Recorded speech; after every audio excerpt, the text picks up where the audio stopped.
Proton radiation therapy is being used to successfully treat some cancers in adults and children at the Proton Center of Arkansas by targeting cancer cells and causing less collateral damage to surrounding cells and tissue for patients. And joining me today to tell us more about proton radiation therapy and the partnerships behind the center is Dr. Sanjay Miraboyina. He's a radiation oncologist with UAMS. This is UAMS Health Talk, the podcast from University of Arkansas for Medical Sciences. I'm Scott Webb. Doctor, thanks so much for your time today. We're going to talk essentially about the Proton Center of Arkansas. But before we get there, I want to talk about proton radiation therapy, which sounds like something out of Star Trek or Star Wars, but it's real, it's happening, and it's great to have your expertise today. So let's start there. What is proton radiation therapy? Thanks, Scott. Great question. Before I answer that question about proton therapy, I think it's important to take a step back and really understand what is radiation therapy. Radiation therapy is a modality that is used to treat cancer. You have surgery, chemotherapy, radiation as important tools in the fight against cancer.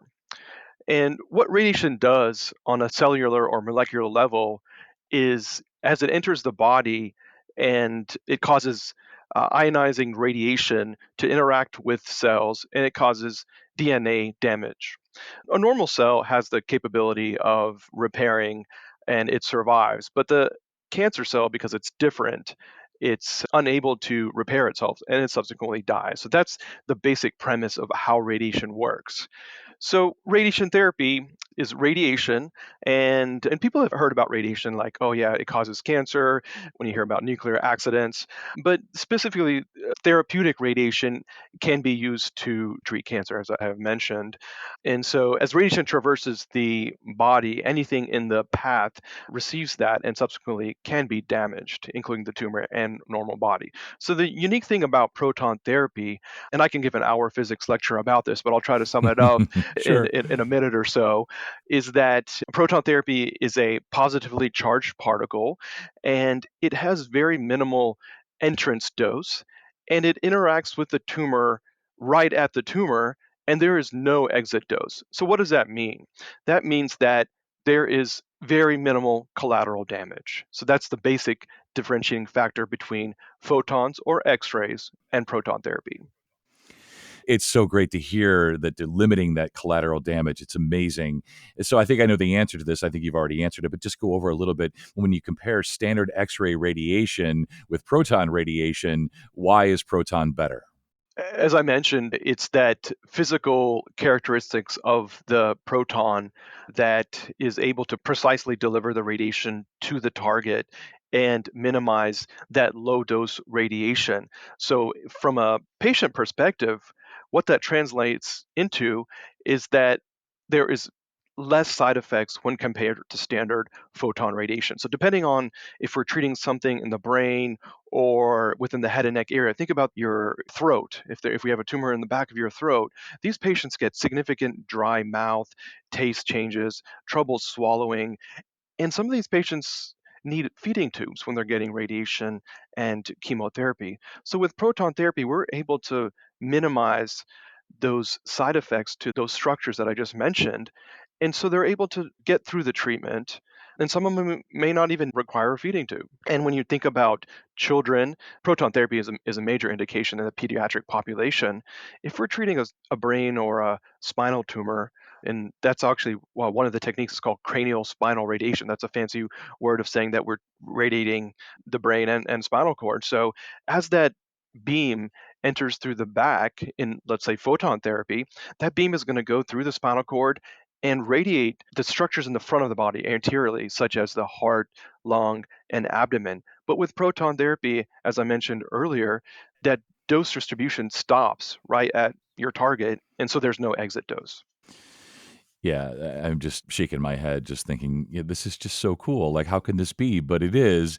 Are there some instances or some types of cancer where, as amazing as proton radiation is or proton therapy, that it's not the right fit? That you still need sort of what was maybe the gold standard, the standard X-ray radiation? Proton therapy isn't some kind of magic tool that we have, and it's not indicated in every cancer patient. There are certain situations where photon therapy has a benefit when compared to proton therapy, especially when you're delivering very high doses and you need like a conformal distribution. So proton therapy is not going to replace a standard photon X-ray therapy. Let's talk about cancer outcomes for patients. How is proton radiation improving those outcomes?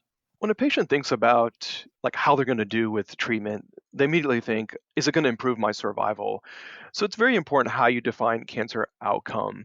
To date, there are ongoing randomized studies comparing standard photon X-ray therapy to proton therapy. And as those studies mature and get completed, we're going to get more information. It's probably incorrect to say that proton therapy is going to improve survival at this point in time, but what it does is it's able to deliver in certain situations a higher dose so we get better tumor control. And that can translate into better outcomes, but we have to wait for those studies to be completed and get that data. But as I mentioned in the example with head and neck cancer patients and not requiring the need for a feeding tube, these issues are related to quality of life. So a patient can go through treatment and have better quality of life. That's a very important outcome. These patients, specifically with radiation therapy, it's done as an outpatient. So these patients can continue to live a normal life. They can work, go to school. And so I think that's very important. But not everything is measured by like how much longer you're going to live, but can we do a better job with proton therapy in terms of like local control and quality of life? Yeah, that's what I was thinking. Those exact expression, quality of life, right? So survivorship or survival of respective cancers, the jury's still out. Still, more studies need to be done. But while you're here, for sure, your quality of life should be better, hopefully, through the use of proton radiation. And I want to give you a chance to brag a little bit here. I know the Proton Center of Arkansas is the first of its kind in Arkansas and one of only 43 proton centers nationwide. So I want you to talk a little bit about that and why proton radiation therapy is so essential for cancer care in Arkansas. I've been fortunate enough to be a part of this project from its inception. It's been almost 3 or 4 years ago where the decision was made from the various partners. So I'd like to mention UAMS, Proton International, Baptist Health, and Arkansas Children's Hospital came together with the vision that we needed this very important cancer treatment in Arkansas. So fast forward 2 to 3 years, and here we are. So previously, patients had to travel out of state, hundreds of miles to the nearest proton center. This is a game changer for cancer patients in Arkansas. They can receive this very important treatment close to home. They don't have to uproot their lives. They don't have to miss work, miss school. They can get this important treatment closer to home. Doctor, I love learning, and I so wish we could stay on for that hour or more and talk more about this, but we've scratched the surface today, talked about the Proton Center of Arkansas, proton radiation versus standard X-ray radiation, all good stuff. Thank you so much. You stay well. Thank you, Scott. And to make an appointment, call 501-664-4568. I'm Scott Webb, and if you found this podcast helpful, please share it on your social channels and check out the full podcast library for additional topics of interest. This is UAMS Health Talk from the University of Arkansas for Medical Sciences. Thanks for listening.